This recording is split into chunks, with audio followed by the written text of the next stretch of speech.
Today's recipe calls for frozen raspberries and some lemons. I'm going to show you how to make raspberry lemon bars. They're so dang good that you're going to totally ditch traditional lemon bars for these. So with that said, let's get started.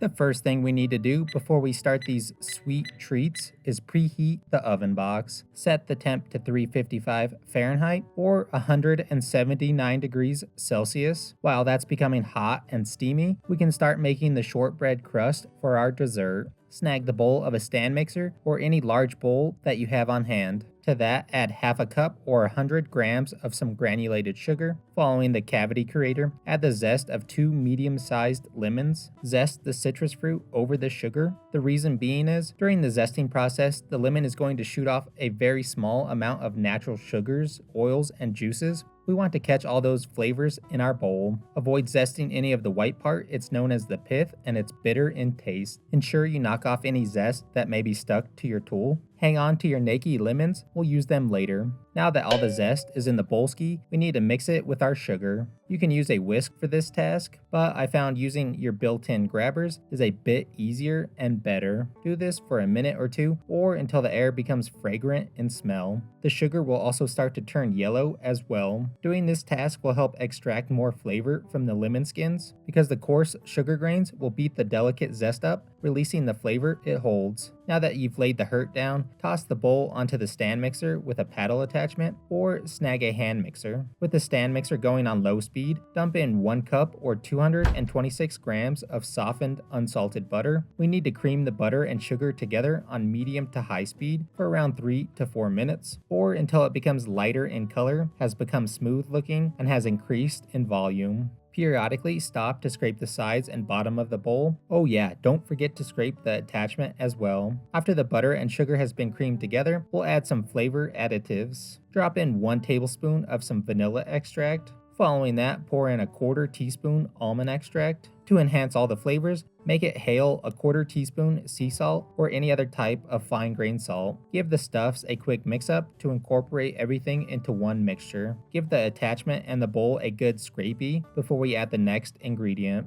Using a fine mesh strainer, sift 2 cups or 240 grams of all-purpose flour into the bowl of sweetened fat. It's best to do this in batches, it'll make it easier to work with. Push through any clumps that were left behind. Now that the first set is in the bowl, we need to fold the flour into the butter-sugar mixture. The best tool for the job is a rubber spatula. To get the process started, use the broad flat side of the spat to flatten and mash the flour into the butter, pushing it up against the side and bottom of the bowl. Once it starts to come together, you can use the same side of the spat to smear the dough against the side of the bowl. This is a good technique to really bring things together. The crust will start to form at this point, so start to fold from the sides into the center to ensure things are well incorporated in. When you no longer see any more flour, stop mixing things up. Before we add the next set, we'll add in some freshly ground nutmeg. Add in about a 1/4 teaspoon of this spice. Following that, add the last half of the all-purpose flour to the sifter. Before we sift it in, we'll also add in half a teaspoon ground ginger. Sift the goods into the bowl. Repeat the same step as before of slapping and folding everything into one. Do this until you have a smooth looking dough and there is no visible flour in the bowl.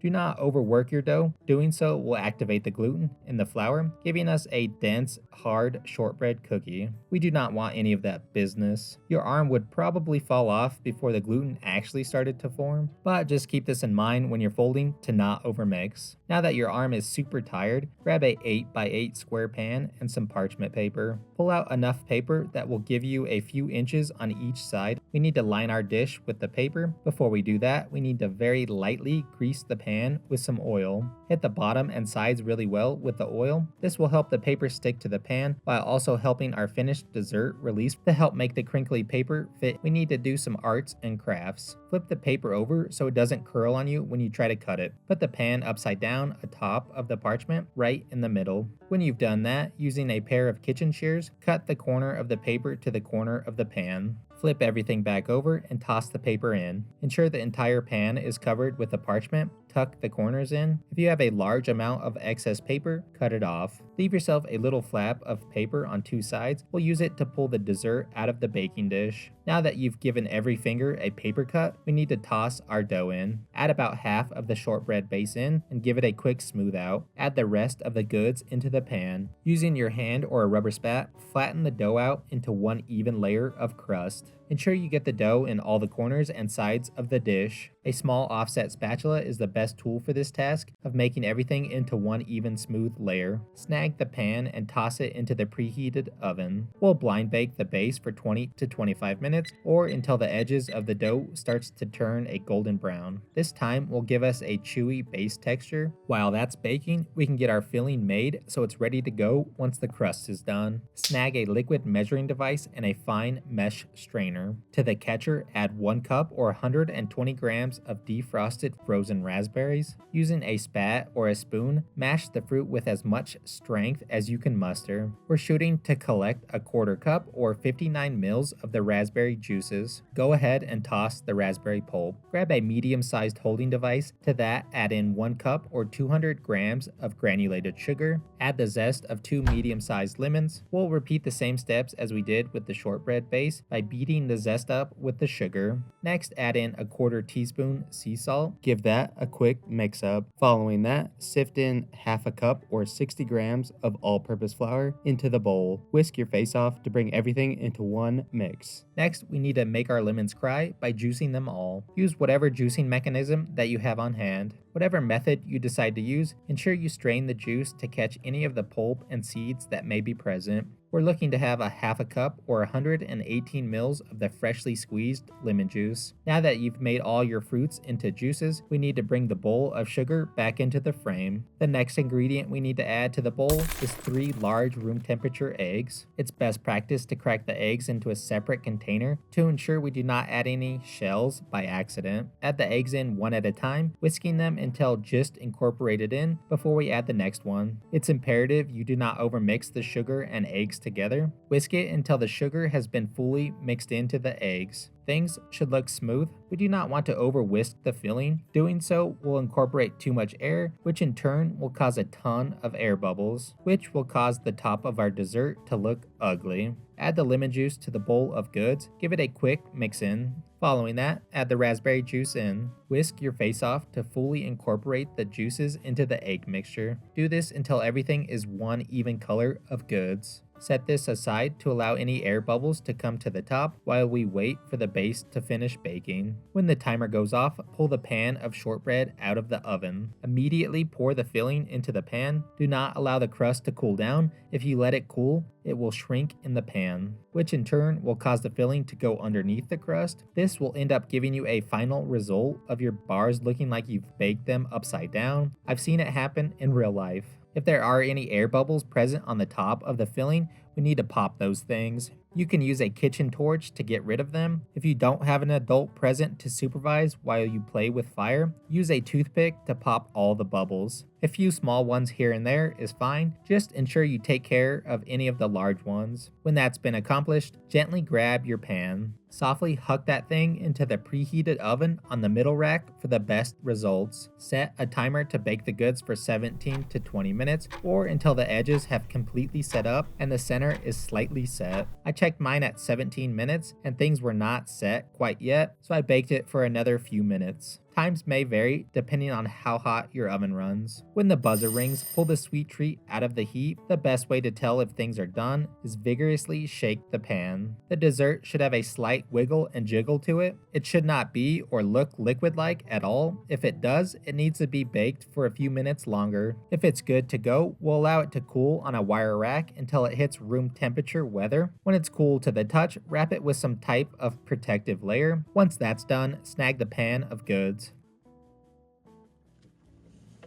Alright, now that our lemon raspberry bars are room temperature weather now, we're going to throw them in the fridge box to allow them to completely set up.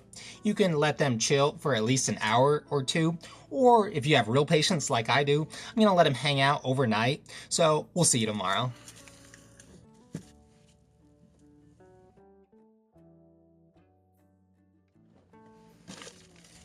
Alright, now that our raspberry lemon bars are done and they've taken that long overnight nap, let's take them out of the fridge and cut into these bad boys.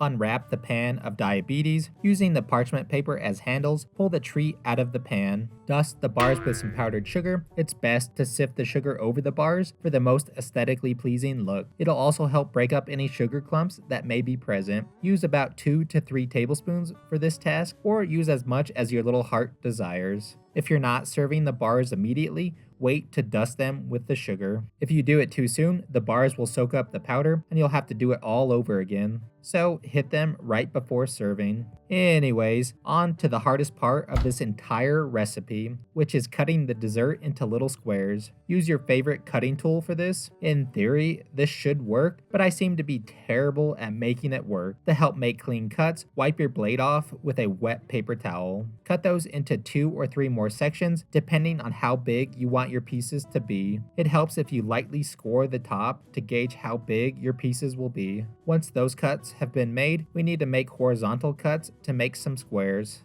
I find it way easier to just lift the cutting board and give it a quarter turn to accomplish the next set of cuts. Repeat the same cutting steps as before until everything has been pieced up. My cuts are so dang good if I was shooting for uneven pieces. Anyways, make these things for a party you're attending, or make them for the sole purpose of seeing if you can cut them better than I can. Whatever you decide to do, just enjoy.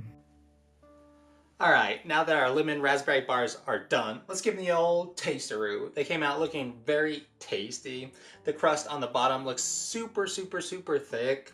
The filling has that nice bright color to it. And that powdered sugar on top makes it look extra bougie and just like you want to dig into it. And if you close one eye and stare at it real hard, then you can see some lemon zest inside of our raspberry filling. Looks really tasty, and it looks like there's going to be some nice contrasting textures as well from the filling to the crust, so that's pretty cool. Let's see if that's true or not.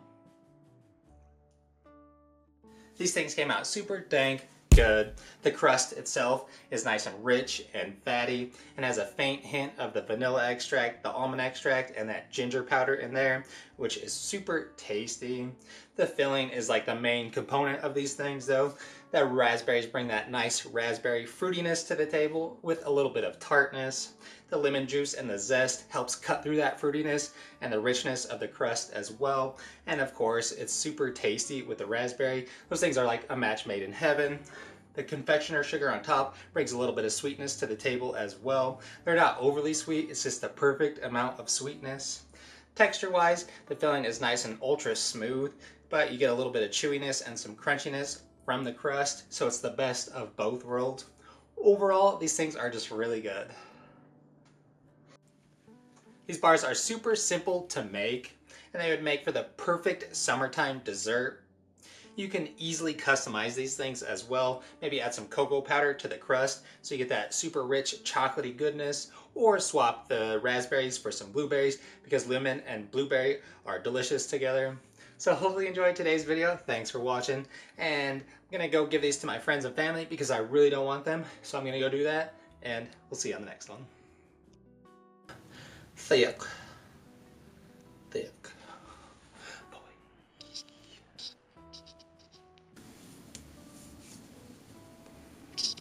And you can in the summer, on the summer. Fatty chocolate, fatty